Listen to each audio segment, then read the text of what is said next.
जादुई दिया। एक गांव में रोहन नाम का एक लड़का अपने माता पिता के साथ रहता था। वे लोग बहुत गरीब थे। उसके पिताजी एक साहूकार के यहाँ काम करते थे।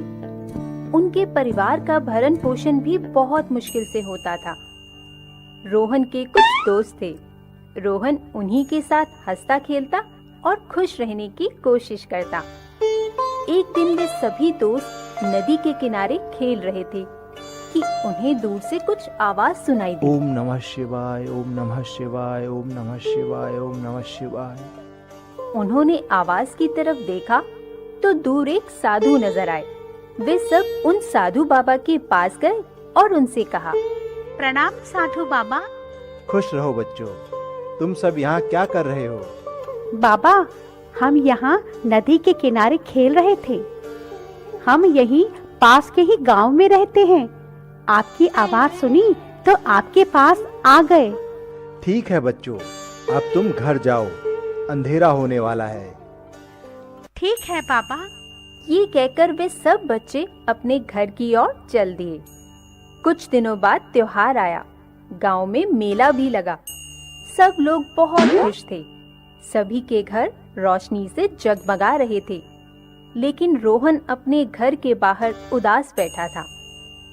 तभी वहाँ साधु बाबा आए और रोहन से कहने लगे, कैसे हो रोहन? अरे बाबा, आप? रोहन, सब जगह लोग खुशियाँ मना रहे हैं, मेला देखने गए हैं, लेकिन तुम इतने उदास क्यों हो? बाबा, मेरे पास पैसे नहीं हैं। हम बहुत गरीब हैं। ओह। बाबा अपना हाथ आगे बढ़ाते हैं तो उनके हाथ में एक दिया आ जाता है। वे रोहन से कहते हैं, रोहन, ये लो दिया। ये एक जादुई दिया है। ये तुम्हारी हर मनोकामना पूरी करेगा। सच? धन्यवाद बाबा। रोहन जादुई दिया लेकर खुश हो जाता है। तभी साधु बाबा बोलते हैं, लेकिन एक बात का ध्यान रखना रोहन, इसका इस्तेमाल किसी बाहर वाले के सामने मत करना, वरना ये दिया बुझ जाएगा। और अगर ये दिया बुझ गया तो इसका जादू खत्म हो जाएगा। और हाँ, इसका इस्तेमाल दूसरों की मदद के लिए करना। ये कहकर साधु बाबा वहाँ से चले जाते हैं। रोहन दिया अपने घर में ले जाता है और अपने माता पिता को दिखाता है और उन्हें सारी बात बताता है। फिर रोहन जादुई दिए से अपने घर के लिए एक इच्छा मांगता है। जादुई दिए, मेरे घर को भी रोशनी से जगमगा दो। उसके इतना कहते ही पूरा घर रोशनी से जगमगा उठता है। इसी तरह वह अपने पिताजी के लिए फलों की टोकरियां मांगता है और माँ के लिए सिलाई मशीन, ताकि उसके माता पिता इन चीजों से अपना काम शुरू कर सकें। उन्हें किसी के यहाँ जाकर काम न करना पड़े। अब वह दिए की मदद से जरूरतमंदों की मदद करने लगा। एक दिन वह अपने घर में आराम कर रहा था कि उसका दोस्त उससे मिलने आया। रोहन, तुम घर पर हो? हाँ नितिन, आओ, अंदर आओ। अरे रोहन, अगर तुम घर पर ही हो तो बाहर खेलने क्यों नहीं आए? इतने में नितिन की नजर दिए पर पड़ती है। अरे ये दिया, ये तो बहुत सुंदर है। इसकी रोशनी बहुत तेज है। क्योंकि ये जादुई दिया है। जादुई दिया? ये क्या जादू करता है? जरा दिखाओ तो। इस दिए से मैं जो भी मांगता हूँ, ये मुझे वो सब देता है। अच्छा, दिखाओ तो सही। जादुई दिए, मुझे अच्छा अच्छा खाना दो। रोहन के इतना कहते ही दिए की लौ बुझ जाती है। ये देखकर नितिन हंसने लगता है। हा हा हा, यही है तुम्हारे दिए का जादू। हा हा हा। हंसते हुए नितिन वहाँ से चला जाता है। रोहन ये देखकर बहुत रोता है। तभी रोहन की माँ भी वहाँ आ जाती है और उससे कहती है, रोहन, तुम भूल गए बाबा ने तुमसे क्या कहा था? उन्होंने तुम्हें ये बताया था कि अगर इसका प्रयोग किसी बाहर वाले के सामने करोगे तो इसका जादू खत्म हो जाएगा। तुम ये कैसे भूल गए? माँ, मुझे माफ कर दो। मैं भूल गया था। मुझे ऐसा नहीं करना चाहिए था। अब मैं क्या करूं? तुम सच्चे मन से बाबा को याद करो, वही तुम्हारी मदद करेंगे।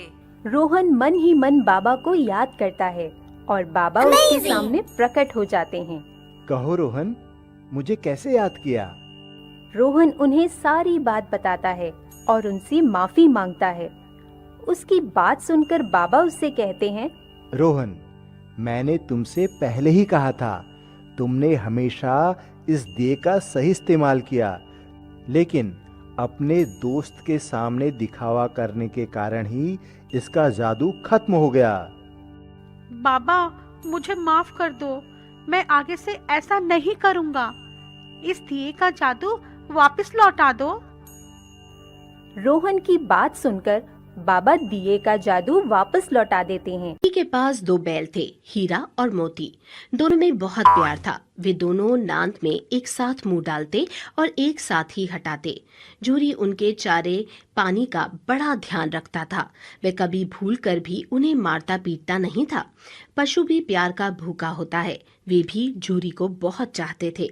जूरी की पत्नी का भाई गया एक बार हीरा और मोती को कुछ दिन के लिए अपने गांव ले जाने लगा। बैलों को बड़ा आश्चर्य हुआ कि वह उन्हें क्यों और कहां लिए जाता है। रास्ते में उन्होंने उसे बड़ा तंग किया। मोती बाएं भागता तो हीरा दाएं। इस पर गया ने उन्हें खूब पीटा। घर पहुंचकर उसने उनके सामने रूखा सूखा भूसा डाल दिया, पर उन्होंने उसे सूंघा तक नहीं। रात होने पर दोनों बैलों ने वहां से भाग जाने का निश्चय किया। उन्होंने जोर लगाकर रस्सियां तोड़ डाली और भाग निकले। सुबह होने पर जब जूरी ने उन्हें स्थान पर खड़े देखा तो वह सब कुछ समझ गया और प्यार से उन पर हाथ फेरने लगा। परंतु जूरी की पत्नी उन्हें देखकर जल भुन गई। उसने उनके सामने रूखा सूखा भूसा डाल दिया, फिर भी वे खुश थे। अगले दिन गया फिर आया। इस बार वह उन्हें गाड़ी में जोत कर ले गया। रास्ते में मोती ने चाहा कि गाड़ी गड्ढे में धकेल दे, पर हीरा समझदार था। उसने गाड़ी संभाल ली। जैसे तैसे गया घर पहुंचा। अब गया ने उनसे बड़ा सख्त काम लेना शुरू किया। वह उन्हें दिन भर हल में जोतता, जब तब उन्हें मारता पीटता। शाम को घर लाकर मोटे मोटे रस्सों से बांधकर उनके सामने रूखा सूखा भूसा डाल देता। वे लाचार निगाहों से एक दूसरे को देखते रहते। गया के घर एक छोटी सी लड़की रहती थी।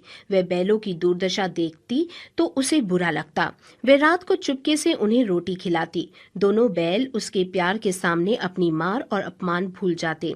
एक दिन मोती रस्सी को चबाकर तोड़ने की कोशिश कर रहा था। वह लड़की आई और उसने दोनों बैलों को खोल दिया। दोनों वहां से भाग निकले। थोड़ी देर बाद जब गया को पता चला तो वह भी उनके पीछे दौड़ा, पर उन्हें पकड़ न सका। अब हीरा और मोती आजाद थे। रास्ते में उन्हें एक सांड मिला। वह उनकी ओर लपका तो हीरा मोती के होश उड़ गए। भागना बेकार था, इसलिए दोनों ने साहस से काम लिया। सांड ने आकर हीरा पर वार किया तो मोती ने उसे पीछे से सींगों से चोट की। सांड घबराया। वह किसी एक को तो मारकर कचूमर निकाल देता, पर यहाँ 2 थे। मिलकर काम करने में बल है। दोनों ने मिलकर सांड को भगा दिया। मोती कुछ दूर उसके पीछे दौड़ा, पर हीरा ने उसे दूर तक ना जाने दिया। दोनों अब बड़े प्रसन्न थे। आगे चले तो रास्ते में मटर का खेत दिखाई दिया। भूख तो लग ही रही थी। हरी भरी मटर देखकर उनकी भूख और भी तेज हो गई। वे खेत में घुस गए और लगे मटर खाने। अभी पेट भरा भी न था कि खेत के रखवालों ने उन्हें देख लिया और कांजी हौस में बंद करवा दिया। हीरा और मोती ने देखा कि कांजी हौस में और भी कई जानवर थे। भैंसे, घोड़े, घोड़ियां, गधे, सबके सब कमजोर और दुबले पतले। वहां किसी के लिए न चारे का प्रबंध था और न पानी का। यहाँ कहाँ आ फंसे, उन्होंने सोचा। रात हुई। मोती ने हीरा से कहा कि अगर दीवार तोड़ दी जाए तो बाहर निकला जा सकता है। उसने सींगों से दीवार गिराने का प्रयत्न किया। 2-4 चोटों में ही थोड़ी सी दीवार टूट गई। उसका उत्साह बढ़ा तो उसने और जोर से चोटें लगानी शुरू की। दीवार में रास्ता बनते ही पहले तो घोड़ियां भागी, फिर भैंसे और बकरियां। मोती ने गधों को भी सींग मार मार कर भगा दिया। उसने हीरा से भी भाग निकलने को कहा, पर हीरा ने मना कर दिया। मोती मन मारकर रह गया। सुबह होने पर कांजी हौस वालों ने देखा तो उन्हें बड़ा आश्चर्य हुआ। उन्होंने हीरा और मोती को नीलाम कर दिया। नीलामी में सबसे ऊंची बोली बोलकर एक व्यापारी ने उन्हें खरीद लिया। वह दोनों को लेकर अपने गांव की ओर चला। मार खाते खाते और भूख सहते सहते हीरा मोती बहुत कमजोर हो गए थे। उनकी हड्डियां भी निकल आई थी। भूख प्यास से व्याकुल बैलों में कुछ भी दम बाकी नहीं रहा था। वे चुपचाप व्यापारी के साथ चलने लगे। रास्ता उन्हें जाना पहचाना लगा तो ना जाने कहां से दम आ गया। वे दोनों तेजी से भागे, आगे आगे दोनों बैल, पीछे पीछे व्यापारी। पर जब तक वह उन्हें पकड़े तब तक दोनों बैल अपने घर पहुंच चुके थे। बैलों को देखकर झूरी बहुत खुश हुआ। वह उनसे लिपट गया। इतने में व्यापारी भी वहां आ पहुंचा और उन्हें मांगने लगा। मोती ने आव देखा न ताव, वह व्यापारी पर झपटा। व्यापारी जान बचाकर वहां से भागा। जूरी की पत्नी भी भीतर से दौड़ी दौड़ी आई। उसने दोनों बैलों के माथे चूम लिए। किसी राज्य में एक राजा और एक रानी रहते थे। उनकी 2 बेटियां और 2 बेटे थे। उनकी एक बेटी का नाम अमावस्या और दूसरी बेटी का नाम पूर्णिमा था। पूर्णिमा बहुत ही धार्मिक स्वभाव की थी। वह हमेशा पूजा पाठ किया करती थी और गाय की सेवा किया करती थी। घर का सारा काम भी करती थी। लेकिन अमावस्या का पूजा पाठ में कोई मन नहीं लगता था। वह कभी भी न तो कोई पूजा करती न ही कोई घर का काम करती थी। दोनों बहनें एक दूसरे से बहुत प्यार करती थीं। राजा रानी का व्यवहार भी पूर्णिमा के प्रति अच्छा नहीं था। वह अमावस्या को तो चाहते थे और अपने दोनों पुत्रों से भी प्यार करते थे, लेकिन पूर्णिमाशी को नहीं करते थे। धीरे धीरे समय निकलता है। राजा रानी के बच्चे बड़े हो जाते हैं। राजा अपने दोनों बेटों का विवाह कर देते हैं। अब बेटियां भी बड़ी हो रही थीं। फिर सभी लोग राजा से कहते हैं कि इनका भी विवाह कर दीजिए। राजा ने कहा, हाँ, विवाह तो करना है। फिर रानी ने राजा से कहा, पूर्णिमा का विवाह किसी बड़े घर में मत करना, क्योंकि इसे तो काम करना पसंद है, गाय की सेवा करना पसंद है, भजन कीर्तन और कहानियों में इसका मन लगता है, पूजा पाठ करना भी इसे अच्छा लगता है। अगर यह किसी बड़े घराने में चली गई तो वहां यह सब नहीं कर पाएगी, इसलिए इसकी शादी किसी गरीब घर में ही कर देंगे। राजा ने कहा, ठीक है। और राजा पूर्णिमा के लिए रिश्ता तलाशने लगा और अंत में एक गरीब और बहुत ही साधारण घर में राजा ने पूर्णिमा का विवाह तय कर दिया। तब रानी ने कहा, महाराज, अमावस्या भी तो शादी के योग्य हो गई है, इसके लिए भी वर देखिए। दोनों बहनों का विवाह एक साथ ही कर देंगे। राजा ने उसी गांव के राजा के बेटे के साथ अमावस्या का विवाह तय कर दिया। राजा ने रानी को बताया तो वह बहुत खुश हुई और मन ही मन सोचने लगी, अब देखते हैं कि ये पूर्णिमा गरीब के घर में कैसे रहती है, बहुत पूजा पाठ वाली बनती है, इसके भगवान इसकी क्या मदद करते हैं। फिर समय आने पर राजा ने अपनी दोनों बेटियों का विवाह कर दिया। अमावस्या को बहुत धन दौलत दी, लेकिन पूर्णिमा को कुछ भी नहीं दिया। पूर्णिमा के भाई भाभी उससे बहुत प्यार करते थे, क्योंकि वह अपनी भाभियों का काम में हाथ बटाती थी।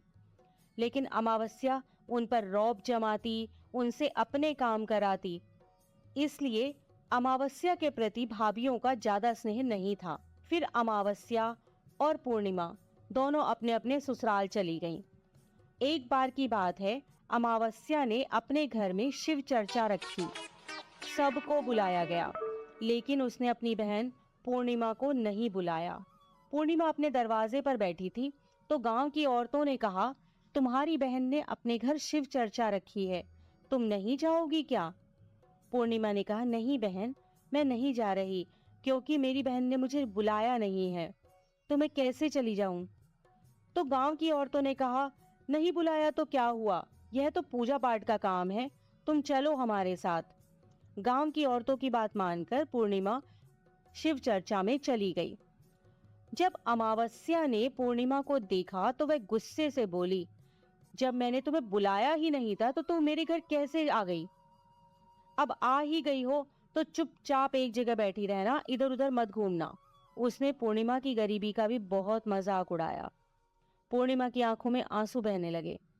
वह भगवान शिव से प्रार्थना करने लगी कि हे भगवान, मुझ पर आप कब कृपा करोगे? आखिर मेरा कसूर ही क्या है? क्या पूजा पाठ करना, गाय माता की सेवा करना और काम करना गलत है। भगवान, अब तो मुझ पर रहम करो।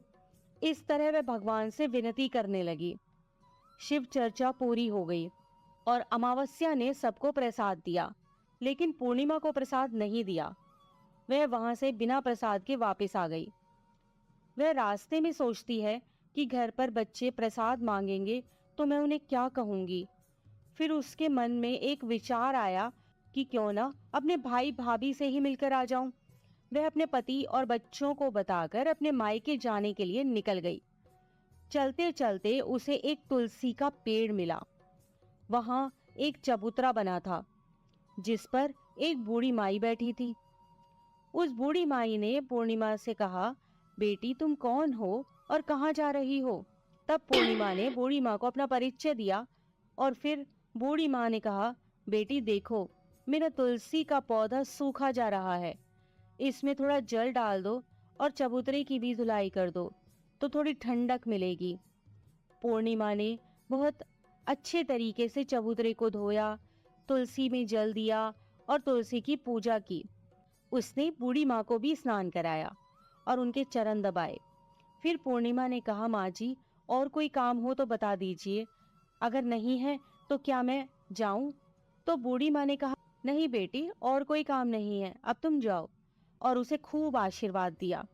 लेकिन तुम अपने मायके से लौटते समय मुझसे मिलकर जाना। उसने कहा, ठीक है माँ, और वह आगे चल पड़ी। चलते चलते रास्ते में उसे एक शिव मंदिर मिला। वहां भी एक चबूतरा था, उस पर एक बूढ़े बाबा बैठे हुए थे। वे और कोई नहीं, स्वयं शिव भगवान थे। लेकिन पूर्णिमा उन्हें पहचान नहीं पाई। बूढ़े बाबा ने कहा, तुम कौन हो बेटी?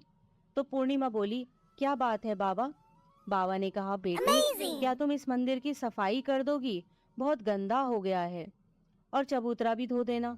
मेरे नहाने के लिए 2 बाल्टी पानी भर दो तो तुम्हारा बहुत एहसान होगा।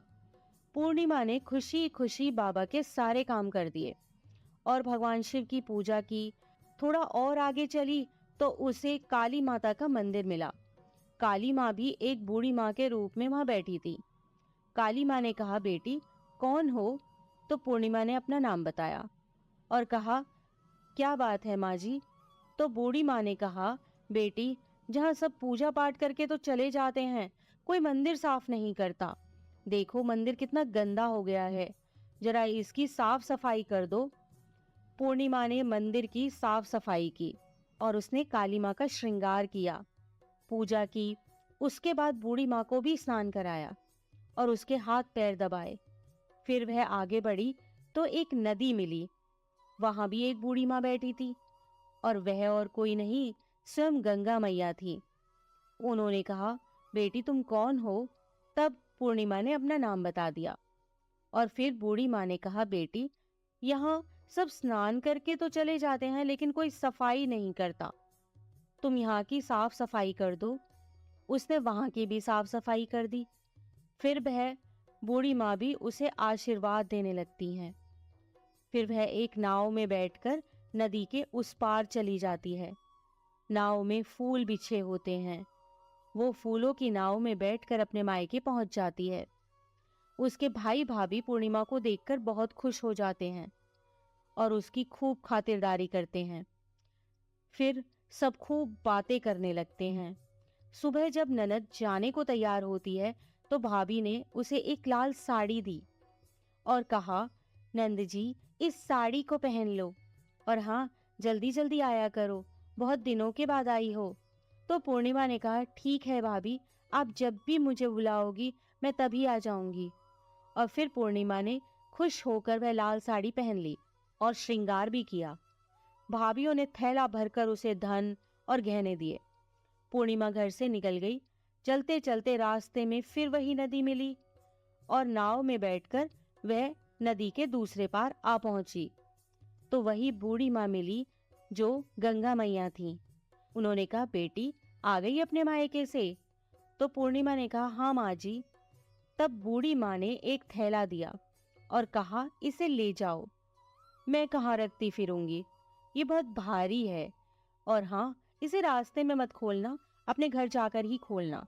पूर्णिमा ने कहा, ठीक है माँ जी, और वह वहां से चल दी। आगे चली तो काली माँ का मंदिर मिला। वहां भी वही बूढ़ी माँ बैठी हुई थी। उन्होंने भी पूर्णिमा को एक थैला दिया और अब उसके पास 3 थैले हो गए थे। वह कुछ आगे बढ़ी तो शिव मंदिर मिला। वहां बूढ़े बाबा के रूप में भगवान शिव बैठे थे। उन्होंने भी पूर्णिमा को एक थैला दिया। वह थैला लेकर आगे बढ़ी तो तुलसी माँ मिली। उन्होंने भी एक थैला दे दिया। अब जब पूर्णिमा अपने घर पहुंची तो वह 5 थैले खोलने लगी। सबसे पहले उसने अपने मायके का थैला खोला। उसमें खाने पीने की चीजें, कपड़े और गहने वगैरह थे। उसने खाने पीने की चीजें और कपड़े बच्चों को दिए तो बच्चे बहुत खुश हो गए। दूसरा थैला जो गंगा मैया ने दिया था उसे खोला तो उसमें सोना चांदी भरा था। तीसरा थैला जो काली माँ ने दिया था उसमें 16 सिंगार का सामान था। चौथा थैला जो भगवान शिव का था उसमें सब खुशियां थी, धन संपत्ति सब कुछ था। पांचवा थैला तुलसी मैया का था। जब उसने उसे खोला तो उसमें चावल, गेहूं और हर तरीके का अनाज था। पूर्णिमा के घर अब किसी प्रकार की कोई कमी नहीं थी। धन संपत्ति और भंडार से उसका घर भर गया था। पूर्णिमा खुशी खुशी रहने लगी। एक दिन पूर्णिमा ने सोचा क्यों ना मैं अपने घर शिव चर्चा कराऊं। फिर पूर्णिमा ने शिव चर्चा रखी, सबको बुलाया। वह अपनी बहन के घर भी गई बुलावा देने। जब अमावस्या अपनी बहन के घर शिव चर्चा में आई तो उसके घर में धन दौलत देखकर आश्चर्य में पड़ गई। फिर अमावस्या ने पूछा, तुम्हारे पास इतना धन दौलत और वैभव कहाँ से हो गया? तो पूर्णिमा ने कहा, देखो बहन, तुमने शिव चर्चा रखी थी, मुझे नहीं बुलाया, फिर भी मैं बिना बुलाए तुम्हारे घर गई, लेकिन तुमने मुझे प्रसाद भी नहीं दिया। फिर तुम्हारे घर से आने के बाद मैं मायके चली गई। और इस तरीके से एक एक करके पूर्णिमा ने सारी बातें अमावस्या को बता दी। अमावस्या ने कहा, मैं भी अपने मायके जाऊंगी, तुम मुझे भी डांटो और प्रसाद भी मत देना। लेकिन पूर्णिमा ने कहा, भगवान का प्रसाद है, मैं तो सबको दूंगी। लेकिन अमावस्या ने प्रसाद नहीं लिया और अपने घर जाकर बच्चों से कहकर अपने मायके के लिए चली गई। चलते चलते तुलसी माँ मिली। उन्होंने कहा, बेटी, यह एक चबूतरा धो दो, तुलसी में पानी डाल दो। तो अमावस्या ने कहा, ए बुढ़िया, मैंने इतनी महंगी साड़ी पहन रखी है, जी गंदी हो जाएगी, मैं कुछ नहीं करूंगी। आगे चलकर भगवान शिव जी मिले तो उसने उनसे भी ऐसे ही कह दिया। उससे आगे काली माँ मिली तो उनसे भी यही कह दिया। और फिर गंगा मैया मिली और उनसे भी उसने ऐसा ही किया और उनका कोई काम नहीं किया। जब वह नाव में बैठी थी, नाव में कांटे थे, ये कांटे उसके पैरों में चुभ गए। फिर वह अपने मायके पहुंची। जब उसे भाभीियों ने देखा तो मुंह बना लिया, जे कहाँ से आ गई।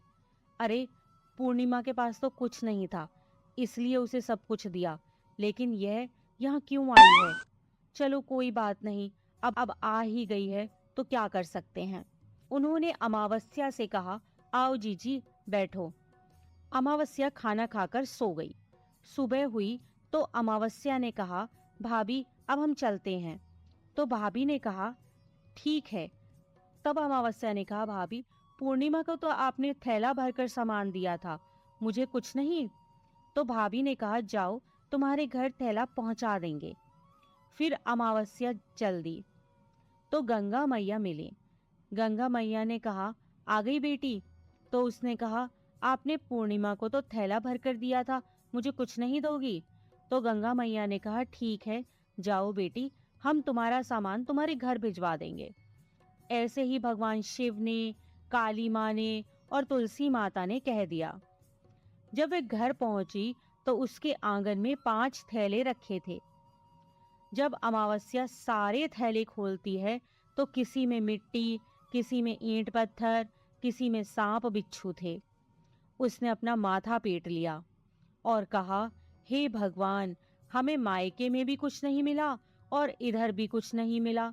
फिर अमावस्या दौड़कर पूर्णिमा के पास जाती है और कहती है, तुझे इतना सब मिला लेकिन मुझे तो कुछ भी नहीं मिला।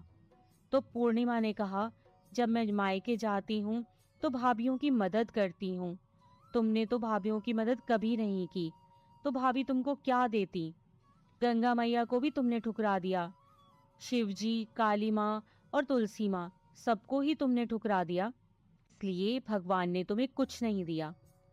अमावस्या कहती है, बहन मुझे माफ कर दो, मैंने सदा तुम पर अत्याचार किए हैं, लेकिन इसमें मेरा कोई कसूर नहीं था। तुम मुझे भी विधि बतलाओ जिससे मैं भी भगवान की भक्ति करके सब कुछ पालूंगी।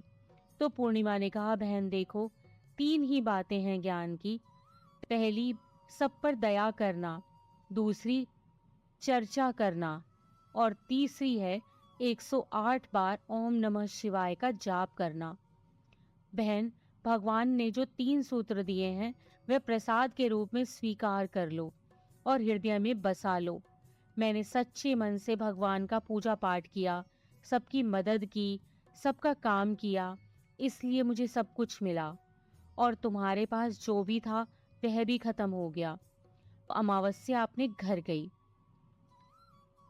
और खूब पूजा पाठ करने लगी, और भगवान शिव से उसने मन ही मन माफी मांगी। मीरा, ओ मीरा, चल तो जल्दी से आटा गूंथ दे, मैं फटाफट रोटियां सेक दूंगी। नहीं माँ, मैं नहीं गूंथ पाऊंगी, मैंने मेहंदी लगा ली है हाथ पर। क्या? सुबह सुबह तू फिर मेहंदी लगाकर बैठ गई? बड़ी मक्कार है सच में, काम में मदद ना करनी पड़े इसलिए जब देखो मेहंदी लगाकर बैठ जाती है। चल जल्दी से हाथ धोकर आ मेरे पास, मुझे काम पर जाने के लिए देर हो रही है। माँ बस आज कर लो ना, देखो ना मैंने कितनी मेहनत से कितना सुंदर डिजाइन बनाया है। लेकिन जैसे ही उसकी नजर मीरा के हाथों पर पड़ती है, उसका गुस्सा पल भर में गायब हो जाता है। वो मीरा से कहती है, अरे वाह मीरा, तूने तो बड़ी सुंदर मेहंदी लगाई है। हाँ माँ, वो शांति दीदी ने मुझे एक किताब दी थी कल, उसमें बड़े सुंदर सुंदर डिजाइन बने हैं, बस उसी में से देखकर लगाई है मैंने। सुंदर है ना? हाँ बहुत सुंदर है। अरे लेकिन मुझे तो, ओफो, फिर लगा लिया ना तूने बातों में, पहले से ही देर हो रही है, ऊपर से तू भी मेहंदी लगाकर महारानी जैसे बैठ गई है। माँ तुम इतना परेशान क्यों होती हो? 1-2 घंटे में जब मेरी मेहंदी सूख जाएगी तो मैं घर के सारे काम कर दूंगी। मीरा की बात मानकर कावेरी काम पर चली जाती है। वो एक बड़ी सोसाइटी के घरों में काम करती थी और इसी काम से कावेरी और मीरा का गुजारा चलता था। कावेरी के पति की कई साल पहले एक सड़क हादसे में मौत हो गई थी। तब से कावेरी पर ही सारी जिम्मेदारी थी। मीरा भी घर के कामों में उसका पूरा हाथ बटाती थी। मीरा को मेहंदी लगाना बहुत पसंद था। उसने अपने घर के पीछे मेहंदी के कई सारे पौधे लगा रखे थे, जिनका वो बहुत ख्याल रखती थी। वो अपने हाथों से मेहंदी के पत्तों को पीसकर अपने हाथों में लगाने के लिए तैयार करती थी। फिर एक दिन, मीरा, हमें इस जगह पर थोड़ी मोड़ी खेती कर लेनी चाहिए। ये मेहंदी के पौधों से कुछ कमाई थोड़ी ही हो रही है, खेती कर लेंगे तो कुछ पैसे ही बन जाएंगे। नहीं माँ, मेरे मेहंदी के पौधों को हाथ भी मत लगाना, बाजार से मेहंदी खरीदने के तो पैसे हैं नहीं हमारे पास, अब इन्हें तो रहने दो। ये कहते हुए मीरा की आंखों में आंसू थे। कावेरी उसके सिर पर हाथ रखते हुए कहती है, मीरा मैं जानती हूँ तुझे मेहंदी लगाना बहुत अच्छा लगता है, लेकिन बेटा अपनी हालत तो तुझे पता ही है ना, मैं कितनी मुश्किल से। माँ सब समझती हूँ मैं, जाओ कर लो जो करना है। इतना कहकर मीरा रोते हुए वहाँ से चली जाती है। कावेरी को उसके लिए बुरा लग रहा था। वो मीरा की मेहंदी के पौधों को कुछ नहीं करती। ऐसे ही कई दिन गुजर जाते हैं। ज्यादा काम करने की वजह से कावेरी की तबीयत खराब रहने लगी। वो बहुत जल्दी जल्दी बीमार पड़ने लगी। तो मीरा ने उससे कहा, माँ तुम रहने दो, तुम्हें बुखार है, रात भर सोई नहीं हो, मैं चली जाती हूँ काम पर। नहीं मीरा, तू कैसे? ना नहीं, मैं ठीक हूँ, मैं जाती हूँ। कावेरी जैसे ही उठकर चलने की कोशिश करती है, अचानक उसे चक्कर आ जाता है। मीरा उसे सहारा देकर बिस्तर पर लिटा देती है और उससे कहती है, बस माँ अब तुम आराम करोगी और काम पर अब से मैं जाऊंगी। कावेरी घर पर रहकर आराम तो कर रही थी, लेकिन वास्तव में उसे अच्छे इलाज की भी जरूरत थी, जिसके लिए पैसे थे नहीं। दूसरी तरफ अब हर रोज मीरा काम पर जाती और लौटकर घर के भी सारे काम उसे ही करने पड़ते थे। इस सब में उसे मेहंदी लगाने का बिल्कुल भी वक्त नहीं मिल पाता था। मीरा, कितने दिन हो गए तूने मेहंदी नहीं लगाई? हाँ माँ, बस मन नहीं कर रहा। अच्छा, मेहंदी लगाने का तेरा मन नहीं? मैं सब जानती हूँ, मैंने बिस्तर पकड़ लिया है और मेरी फूल सी बच्ची पर सारे काम पड़ गए हैं। अब बस बहुत हो गया आराम। मीरा जा, तू जाकर मेहंदी लगा ले, आज मैं जाऊंगी काम पर। नहीं माँ, तुम कहीं नहीं जाओगी, मैं कर लूंगी सब। और मैं सच बोल रही हूँ, मैं बड़ी हो गई हूँ, ये मेहंदी वेहंदी का मुझे शौक नहीं। इतना कहकर मीरा काम पर जाने के लिए घर से निकल जाती है। कावेरी की आंखों में आंसू आ जाते हैं।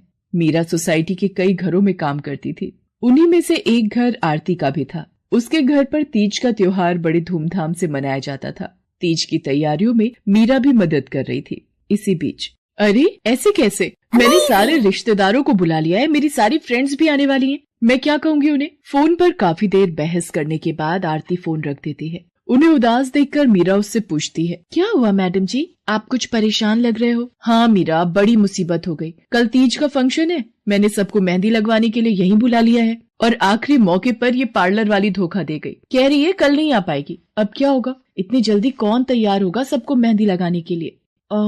मैडम जी, वैसे मैं भी ठीक ठाक मेहंदी लगा लेती हूँ। अरे हाँ, कावेरी ने मुझे बताया तो था एक बार कि तुझे मेहंदी लगाने का बहुत शौक है। वैसे मुझे तो कोई परेशानी नहीं है, तू देख ले बेटा, बहुत सारे हाथ लगाने होंगे और मेहंदी बढ़िया लगनी चाहिए सबके। आप बिल्कुल चिंता मत करिए मैडम जी, मैं सब अच्छे से करूँगी। बहुत दिनों बाद मीरा के चेहरे पर खुशी थी। उसने घर पहुंचते ही मेहंदी के खूब सारे पत्ते तोड़कर पत्थर पर पीसना शुरू कर दिया। ये देखकर कावेरी ने मीरा से कहा, अरे मीरा, शाम हो गई है, अब मेहंदी मत लगा, मौसम भी ठंडा है बेटा। ये मेहंदी मैं अपने लिए नहीं पीस रही माँ, वो 5वें फ्लोर वाली मैडम जी है ना, कल उनके यहाँ लगानी है। अच्छा बेटा, पर ध्यान से बेटा, वो बड़े लोग हैं, कोई गलती ना हो जाए। माँ तुम बिल्कुल चिंता मत करो, मेहंदी लगाने में मुझसे कभी कोई गलती हो ही नहीं सकती। मीरा खूब सारी मेहंदी तैयार करके अगले दिन आरती के घर पहुंच जाती है। वो अपनी मेहंदी को कोन में भरने लगती है कि तभी आरती की एक फ्रेंड आरती से, आरती, ये किसे बुला लिया तुमने? मैंने जिस पार्लर का नंबर दिया था तुम्हें, उससे बात नहीं हुई क्या? हुई तो थी, लेकिन उसने आखिरी वक्त पर मना कर दिया। तुम बिल्कुल चिंता मत करो, ये मीरा है, मेरी हाउसमेड है ना कावेरी, ये उसी की बेटी है, बहुत अच्छी मेहंदी लगाती है ये। ओफो आरती, तुम भी ना, पार्लर की बात अलग होती है, उन लोगों का मटेरियल ब्रांडेड होता है, मेहंदी के रचने की गारंटी मिलती है वहाँ से। और इसकी मेहंदी तो मुझे कुछ समझ नहीं आ रही, इस पर तो कोई लेबल तक नहीं है, अगर कुछ गलत रिएक्शन हो गया हाथों पर तो। आप बिल्कुल चिंता मत कीजिए मैडम जी, ये मेहंदी मैंने खुद पीस कर तैयार की है। मेरे पास बहुत सारे मेहंदी के पौधे हैं, इसमें कुछ भी ऐसा नहीं है जो आपके हाथों को नुकसान दे। ना भाई ना, सॉरी आरती, बट मैं अपने हाथों को लेकर कोई रिस्क नहीं ले सकती। तुम सब लगवाओ, मैं तो पार्लर जाकर ही लगवाऊंगी। इतना कहकर आरती की दोस्त शालिनी वहाँ से चली जाती है। आरती मीरा को इशारा देकर काम शुरू करने को कहती है। अरे वाह, मानना पड़ेगा, इस बच्ची ने कमाल की मेहंदी लगाई है। मुझे तो नहीं लगता कि इस मेहंदी का वैसा रंग आएगा जैसा पार्लर वाली मेहंदी का आता है। अब बस भी करो शालिनी, मेहंदी कैसी रचेगी ये कल तक पता चल ही जाएगा ना। बच्ची है वो, उसे इस तरह डराओ तो मत। अरे मुझे क्या, मेरे हाथ कौन सा खराब होने वाले हैं, तुम ही लोग लगवाओ और तुम ही भुगतना। शालिनी गुस्से में वहाँ से चली जाती है। उसे पूरा यकीन था कि मीरा की मेहंदी रचेगी नहीं, साथ ही हाथों पर उसका गलत रिएक्शन भी हो सकता है, लेकिन जो हुआ वो इससे बिल्कुल अलग था। अगले दिन मीरा के घर पर, अरे मैडम जी आप यहाँ, आपने तो आज काम पर आने के लिए मना किया था ना, मैं इसीलिए नहीं आई। हाँ हाँ, कल तुम कितना थक गई थी, इसीलिए मैंने आने को मना किया। मैं यहाँ तुम्हें काम पर बुलाने नहीं बल्कि किसी और काम से आई हूँ, अंदर नहीं बुलाओगी? अरे माफ कीजिएगा मैडम जी, आइए अंदर आइए। आरती को देखकर कावेरी भी बिस्तर से उठकर खड़ी हो जाती है। आरती के साथ उसकी दोस्त शालिनी भी थी। मीरा उन दोनों को पानी देते हुए कहती है, ये लीजिए मैडम जी, मेहंदी तो ठीक से रची ना मैडम जी? ये तुम्हें मैं नहीं, शालिनी बताएगी। फिर शालिनी अपने हाथ मीरा की तरफ बढ़ा देती है। उसके हाथों पर कई जगह छाले पड़े हुए थे। ये देखकर मीरा उससे कहती है, अरे ये क्या हुआ मैडम जी? मैंने तुमसे मेहंदी नहीं लगवाई, उल्टा तुम्हारा अपमान करती रही, उसी की सजा मिली है मुझे। मैंने सबसे महंगे वाले पार्लर में जाकर मेहंदी लगवाई। मैंने उनसे जोर देकर कहा कि मेहंदी का रंग बहुत बढ़िया आना चाहिए। इस चक्कर में उन्होंने पता नहीं क्या क्या मिला दिया मेहंदी में, और मेरे हाथों का ये हाल हो गया। और दूसरी तरफ तुम्हारी मेहंदी, जिसने भी लगवाई उसके हाथों की रंगत ही अलग है। देखो आरती के हाथ देखो जरा। आरती ने अपने हाथ आगे बढ़ा दिए, जिन पर मीरा के हाथों से लगी मेहंदी का बहुत ही अच्छा रंग चढ़ा था। फिर आरती कावेरी के पास जाकर उससे बोली, बस कावेरी, ये झाड़ू पोछा और बर्तन बहुत करवा लिए तुमने मीरा से, ये अब वो करेगी जो इसे करना चाहिए। जी क्या मतलब मैडम जी? ये अब मेहंदी लगाएगी सबके हाथों पर? हमारी एक दोस्त का अपना ब्यूटी पार्लर है, उसे मीरा का काम और उसकी मेहंदी की क्वालिटी बहुत अच्छी लगी। वो मीरा को अपने यहाँ काम देना चाहती है, अच्छे पैसे भी देगी वो मीरा को, और तो और वहाँ रहकर मीरा पार्लर के दूसरे काम भी सीख पाएगी। आरती की बात सुनकर कावेरी की आंखों में आंसू आ जाते हैं। वो हाथ जोड़कर आरती का शुक्रिया अदा करती है। मीरा भी बहुत खुश थी। अब न सिर्फ वो अपना मेहंदी लगाने का शौक पूरा कर सकती थी, बल्कि अच्छे पैसे कमाकर अपनी माँ का इलाज भी करवा सकती थी। लगा था। परिवार में केवल 2 ही सदस्य थे, राजू और उसकी पत्नी। राजू वृंदावन में रिक्शा चलाकर अपना जीवन यापन कर रहा था और रोज बिहारी जी के शयन आरती में जाता था। पर धीरे धीरे वह इतना व्यस्त हो गया कि जिंदगी की भागम भाग में उसे बिहारी जी के दर्शन का सौभाग्य ना मिल पाता। हरि कृपा से उसके घर एक बेटी का जन्म हुआ, लेकिन वो बेटी जन्म से ही नेत्रहीन थी। उसने बड़ी कोशिश की, पर हर तरफ से निराशा ही हाथ लगी। बेचारा गरीब करता भी तो क्या, इसे ही किस्मत समझकर खुश रहने की कोशिश करने लगा। उसकी दिनचर्या बस इतनी थी कि वृंदावन में भक्तों को इधर से उधर लेकर आते जाते रहना, लोगों से बिहारी जी के चमत्कार सुनता और सोचता, काश मैं भी बिहारी जी से जाकर अपनी तकलीफ कह पाता। और फिर यह सोचकर वह चुप हो जाता कि बिहारी जी के पास जाऊं और वो भी कुछ मांगने के लिए। नहीं नहीं, ये ठीक नहीं है। पर एक दिन पक्का मन करके बिहारी जी के मंदिर में पहुंचा और देखा वो स्वामी जी बाहर आ रहे हैं। उसने पुजारी से पूछा, क्या मैं बिहारी जी के दर्शन कर सकता हूँ? पुजारी जी बोले, मंदिर तो बंद हो गया है, तुम कल आ जाना। और फिर पुजारी जी बोले, क्या तुम मुझे मेरे घर तक छोड़ दोगे? राजू ने रोती आंखों को छिपाते हुए कहा, जी महाराज, छोड़ दूंगा, चलिए। पुजारी जी रिक्शे में बैठ गए और राजू से कहा कि बिहारी जी को तुम्हें कहना क्या था? राजू बोला, बिहारी जी से अपनी बेटी के लिए आंखों की रोशनी मांगनी थी। वो बचपन से ही देख नहीं पाती और उसका दुख मैं नहीं देख पा रहा हूँ।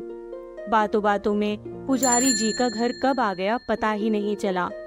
पर घर आकर राजू ने जो देखा और सुना वो हैरान कर देने वाला था। राजू ने देखा कि उसकी बेटी दौड़ भाग रही थी। उसने बेटी को गोद में उठाकर पूछा, बेटा ये कैसे हुआ? बेटी बोली, पिताजी आज एक लड़का मेरे पास आया था और वह बोला, तुम राजू की बेटी हो ना? तो मैंने उससे कहा, हाँ जी। तो उसने अपने दोनों हाथ मेरी आंखों पर रख दिए और फिर मुझे सब दिखने लगा, पर वो लड़का मुझे कहीं नहीं दिखा। राजू भागते भागते पुजारी जी के घर गया, पर आश्चर्य, पुजारी जी बोले, मैं तो 2 दिन से बीमार हूँ। मैं तो खुद 2 दिन से बिहारी जी के दर्शन के लिए मंदिर जा ही नहीं पाया हूँ। इतना सुनना था कि राजू की आंखों से झरझर आंसू बहने लगे और वह मन ही मन में बिहारी जी का कोटि कोटि धन्यवाद करने लगा।